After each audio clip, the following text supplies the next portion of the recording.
সাথে আল্লাহর কাছে দোয়া করে দিব যাতে আপনি 30 টাকার বিনিময়ে আপনার প্রিয়জনকে পেয়ে যান।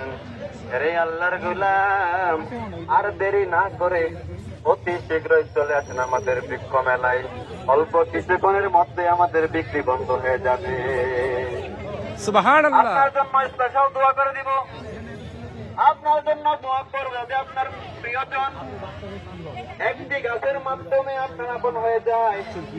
একটি গাছের মাধ্যমে আপনার ভাই ভালো আছেন? বন্ধনে আবদ্ধ হয়ে যাবে। জাহিদ ভাইকে উদ্দেশ্য করে বলছি, জাহিদ ভাই জীবনে অনেক চেষ্টা করেছেন, অনেক কবিরাজ করেছেন, অনেক জায়গায় গিয়েছেন। আমি আপনাকে বলবো একটি গাছ কিনুন। একটি গাছ কিনে আপনার সেই কাঙ্ক্ষিত প্রিয়জনের কাছে চলে যান। আমি গ্যারান্টি দিয়ে বলছি, আমার এই গাছ কাজ করবে, এই গাছ কাজ করবে। এই গাছ নিয়ে আপনি যদি আপনার প্রিয়জনকে দেন, ইনশাআল্লাহ আপনার প্রিয়জন আপনার কাছে আসতে বাধ্য হবে। চিল্লা এখন ঠিক কিনা? আর দেরি না করে লিমন ভাই নামে একজন ব্যক্তি আছে, 30 টাকা দিয়ে গাছ কিনেছে। আল্লাহ তার মনের আশা পূর্ণ করুন।